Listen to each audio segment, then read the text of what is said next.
If you like to laugh, and who doesn't, then you've come to the right place. Welcome to My Funny House with the Powell brothers. Frank Powell is a real estate broker who was born and raised in San Diego, along with Frank's brother Mark, a real estate broker who also lives in San Diego.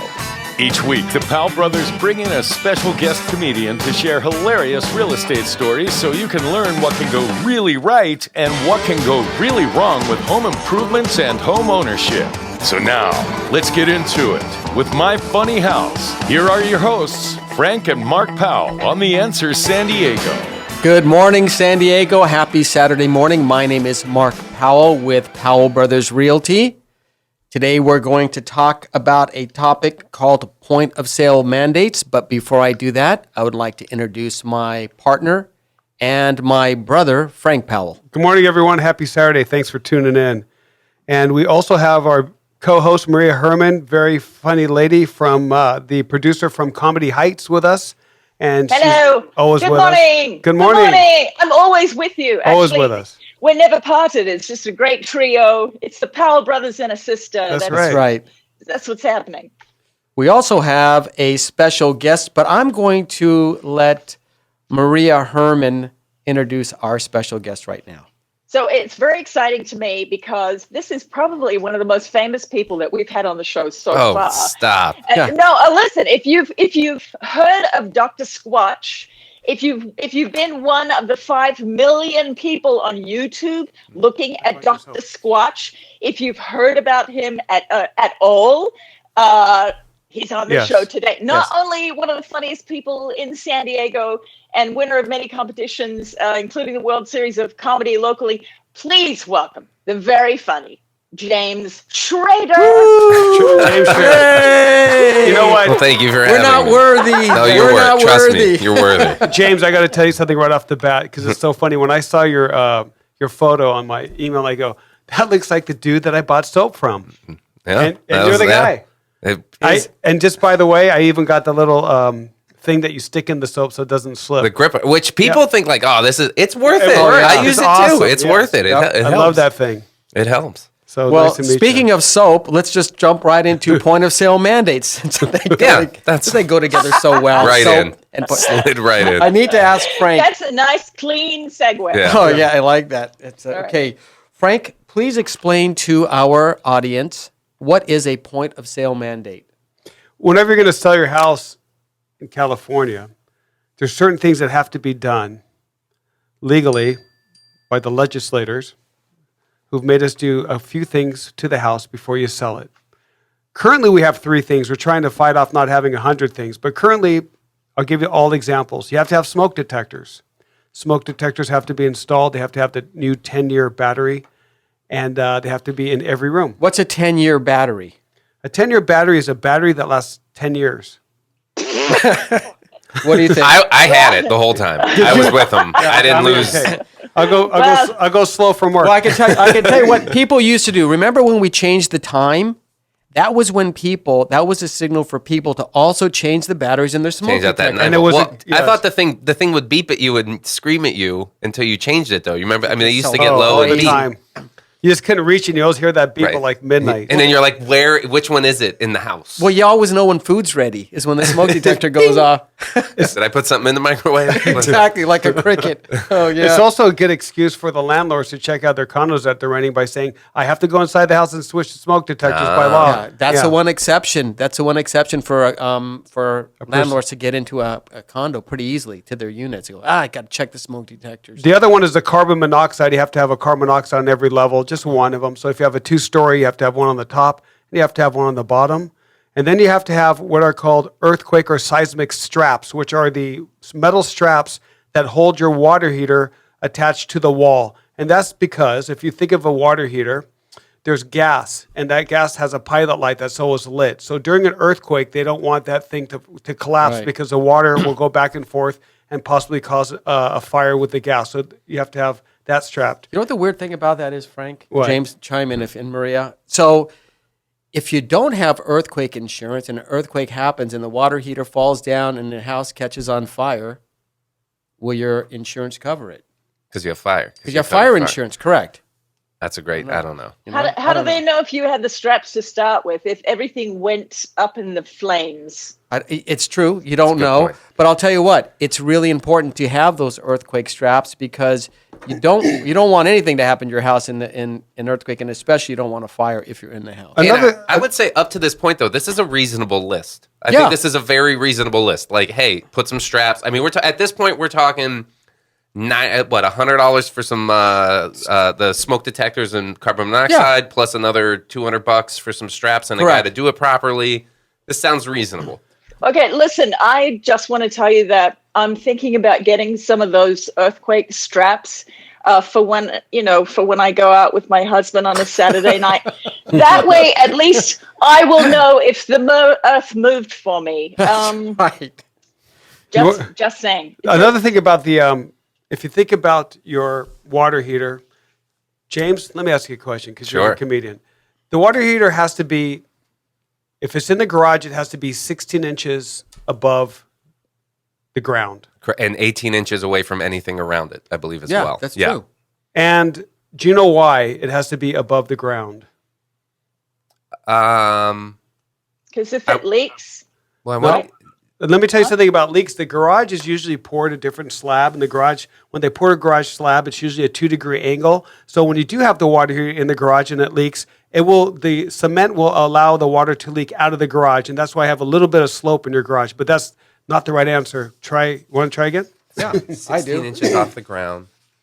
It's not because it leaks. It's not because...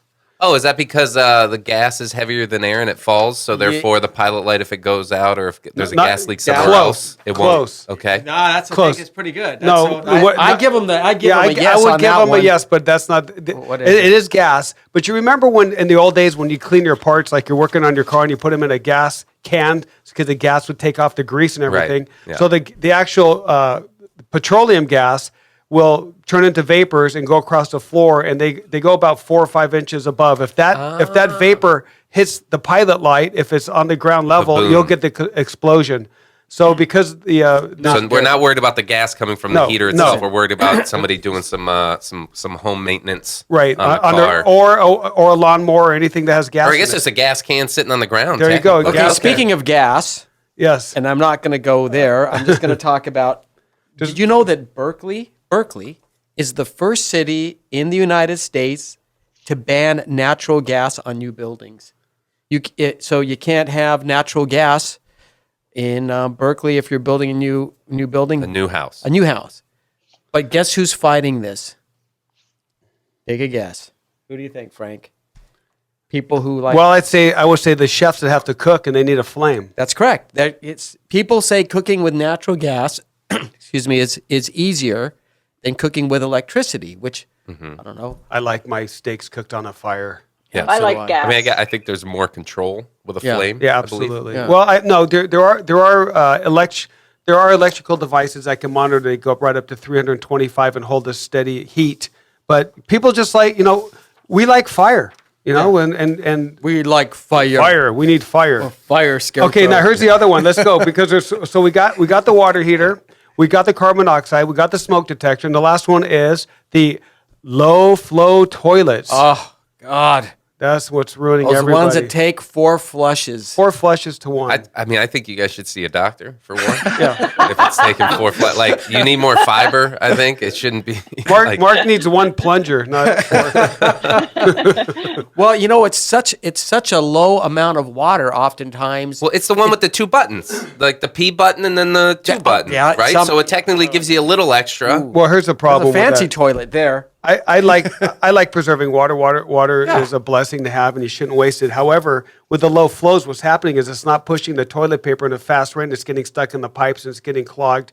And then you have the pipe issues because it was meant the degree of angle to get the toilet paper down the pipe is for a lot more water to go. So there's always something that happens when you adjust. It's like Right, introducing and let's face it, the person sitting at the desk that writes this down and goes, "This is a great idea, low flow toilets." They have no idea what No, went into the yeah. fact that, actually, building codes for the past 100 years Right. have adjusted for this much flow. Right. Correct. So we need Exactly. this much water because if we do the math, we know this much water, and the water, like it'll carry the solids and the things through. I was in the sewer business, so I have a little understanding of this. Do you want to hear something funny about low flow toilets? If you're ever in somebody's house and you clog their toilet, there's no plunger, there's a technique for flushing the toilet. Go ahead. So you got to take the trash can and fill it up with water, and then you dump the water. yeah. You have to, Yeah. you have, Add but if You water. add your own water. you have to add your own water, Yeah. preferably hot, So, So should you put like one of those 50-gallon trash Well- cans in your bathroom? well, that's why, that's why I bring trash cans to parties. Yeah. Oh, that's why you're always carrying a bucket around. I always have a small little bucket with What's me the when I go to- bucket for? Did he bring You know his own what? beers? What happened? Yeah, you can Drink just them take already? a six-pack into the toilet with you. take the cooler Just in a the I think he bathroom. has a problem. I think. Okay, another thing that So anyway, that's the point of sale. okay, well, point of sale mandate comes with this thing that we're having in San Diego called a climate action plan. What is a climate action plan, Mark? A climate action plan is a plan to reduce our carbon footprint in San Diego County. It's actually all over there's a United States climate action plan. And what that entails is possibly more point of sale mandates. And I'll give you an example of one. In California now, all new homes have to be equipped with solar. So if you're building a house, there's some laws that say you have to have so many solar panels and generate electricity. However, that law is also being contested.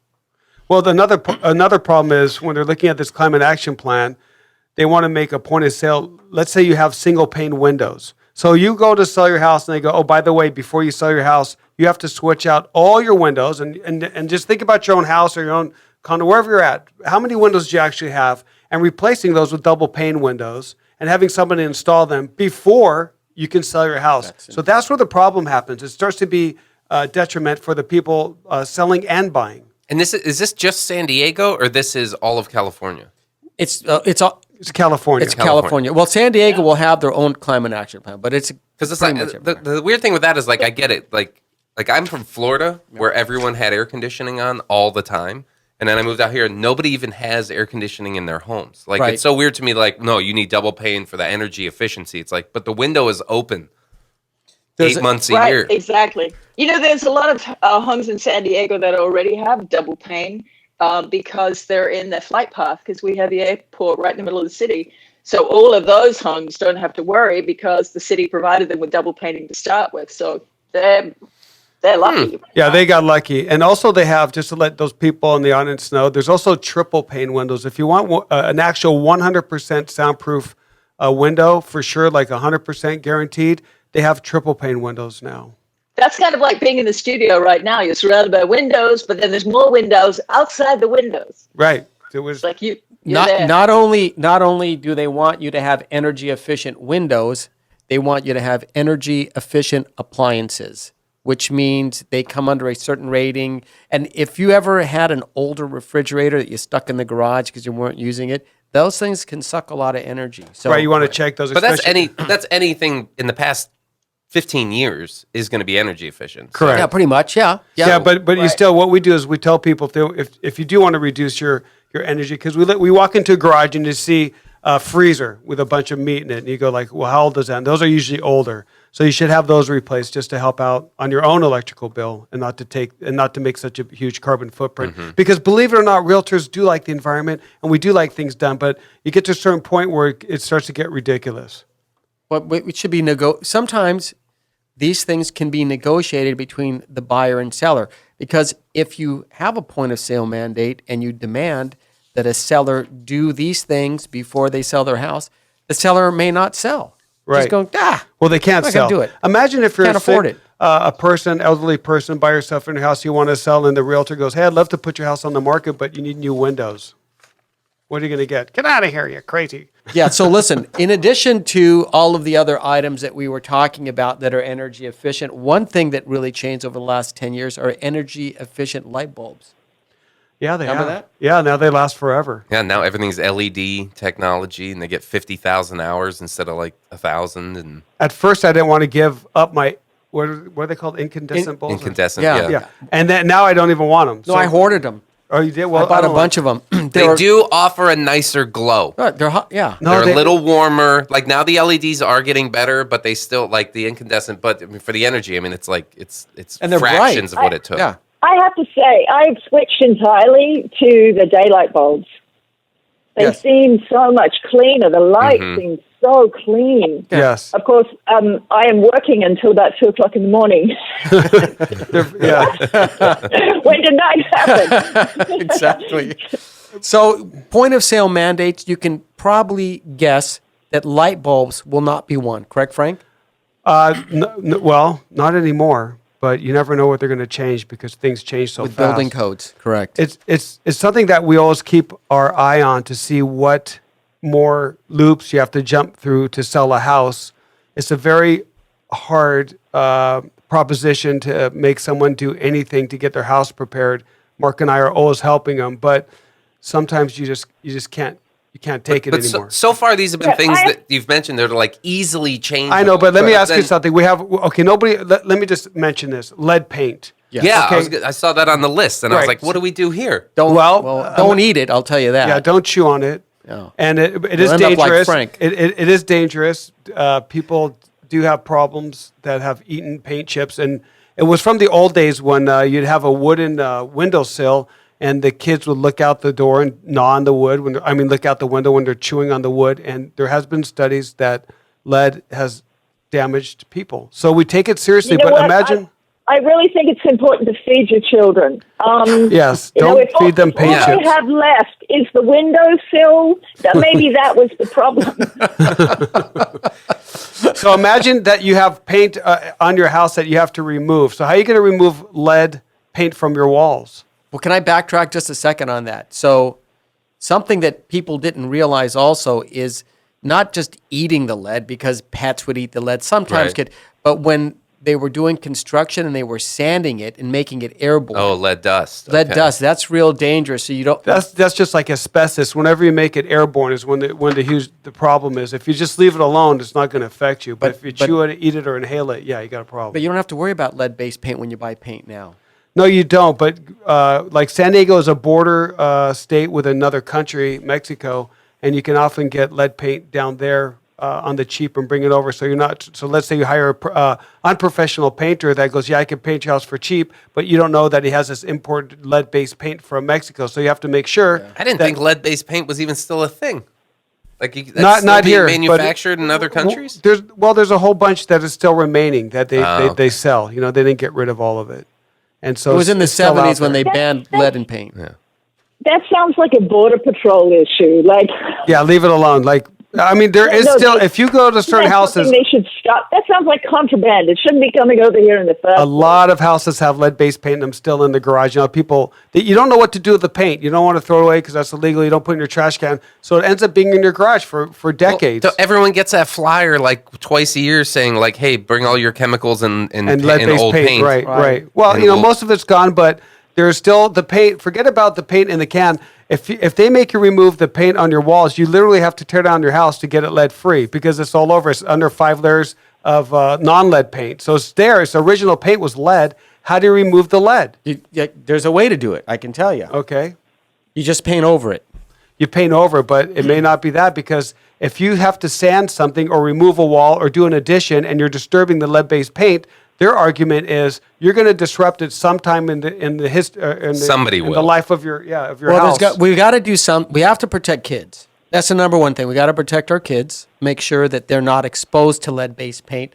But there are a lot of resources that the realtor associations provide and the city provides on ways to remediate lead-based paint in the safest way possible. I always recommend to keep the family safe, to keep our kids safe, that you follow those recommendations when removing lead-based paint. And that's why I'm strongly against children in construction. I don't think they should be there. I don't think so either. Exactly. Right. Don't allow your kid to help you do a remodel. Oh, geez. Oh, listen, and if you have any leftover lead-based paint in your garage and you need to get rid of it, I know a friend of mine, he takes all that stuff down to the airport. They will confiscate anything that you're not allowed to put on an aircraft. Smart. So you can leave it there. I'm not taking That's the soda, funny. and also, this is lead paint. I'm not allowed. Okay. Is this too many ounces? Is this too many ounces of lead paint? I have 6 gallons of lead paint with me. Is this too much? Exactly. It's a wheelbarrow full Yeah. of lead-based paint. Oh no! It's in my carry-on. I'll finish the coffee, though. You know what? I'll finish. I'll stand over here. Can you guys take the paint? So we've covered a lot of different areas regarding point-of-sale mandates, but what the big issue is when a climate action plan intersects with point-of-sale mandates. Correct. And that's where there's some challenges, because the climate action plan will say, we don't want lead-based paint. We want energy-efficient items. We want your windows done. Right, and next to HVAC. Yeah. we Okay, want so your heating system. for the audience, the HVAC is heating, ventilation, and air conditioning. And if you look in your attic, you have these things called ducts, and they're tubes, and they allow the air to flow from your heater into the different rooms to heat them up. Well, those things have to be at a certain pressure and not leak, and they have to be looked at. And there's a lot of places up there where the old ducting leads to a circle that connects that's made out of asbestos. So you want to get that removed too. Yeah. So there's a whole bunch of stuff that can affect. But so far, luckily, point of sales are 3 things. Remember, you got the earthquake straps. They called seismic straps. If you don't have them, you go to Home Depot. They come in a box. Oh, I shouldn't say Home Depot. Whatever, the big box place. And you can get the 2 straps, and you have to make sure that they're installed correctly, which are in a stud in the wall, so when it shakes, it doesn't fall. Get the low-flow toilets done now. If you have old toilets, just have them replaced before it ends up being an issue, a sell. And the other one is make sure, and this is just smart, you have the newer smoke detectors that have the 10-year battery life. You don't have to And the carbon monoxide detector comes with it in some of them. Yeah, now they're combo packs. It's like $100 for both. Right, Yeah. exactly. Yeah. And they work, and they save life. So those are the 3 things that we have so far of the point-of-sale mandates for selling a house. Yes, those are good point-of-sale mandates. Are good information. But if you ever want more information on what to do, you can always contact Powell Brothers Realty and give us a call at 858-922-7725. That's 858-922-7725. We can walk through your house. We can tell you what you need to do and what you don't need to do. Typically, we do like a pre-sale. We'll walk around. We'll tell you what to do to get your house ready. And we look at people don't even know how can you tell if it's a low-flow toilet or not. There's actually something on the toilet, behind the toilet seat that will if there's indicate. a bucket in there, it's not. Yeah, there's a low flow. You see Mark's bucket. You see my bucket in there. Hey, old that's school. enough about the Powell brothers. I want to know one thing. How do we get a hold of James? Can you tell us? The best way to get a hold of me and find out whether I got comedy shows coming up or new commercials or new things, or I got a T-shirt I'm launching soon. Go to jamesschrader.com. JamesSchrader.com. Spell it out. Spell that last name. Just Google it. However it sounds, put it in the Google box. It'll come out. I'll be top 3 on there. JamesSchrader.com. James is with us in studio, and he smells very clean because he does soap commercials. I rock that that new Area 51 bar. That's right. Yeah. Hey, and also, Maria, how do we get a hold of Maria? And what's going on with Comedy Heights? It's open now, I heard. Comedy Heights is absolutely open at Bay Bridge Brewing on a Friday night, and we are looking at reopening our Saturday night show and starting a few new ones. So, comedyheights.com, Comedy Heights on Facebook. And Maria, I will be organizing my personal climate action plan. When it gets hot, I am going to the beach. There you go. That's my climate action plan. The end. We're pretty blessed living in San Diego because you got those westerly winds coming from the ocean. But anyone a little bit of East County, got to make sure they get that HVAC going. Thank you, everybody, for tuning into My Funny House. Next week, we're going to have a great show. I just want to thank James and Maria. Yeah, thanks, James. Thanks for having me. And we will thank you. Be back next week, 11 a.m. Saturday at The Answer San Diego. Go see a comedy show, people. Thanks so much for joining us today for My Funny House with the Powell Brothers, right here on The Answer San Diego. Join us next week as the Powell Brothers bring you more funny stories of what can go really right and what can go really wrong with home improvements and home ownership. And bring the laughs to you with yet another hilarious guest comedian. To find out more about the Powell Brothers, be sure to check out their website at powellbrothersrealty.com, or you can visit myfunnyhouse.com. Again, thanks for being with us, and we'll see you next week for My Funny House on The Answer San Diego.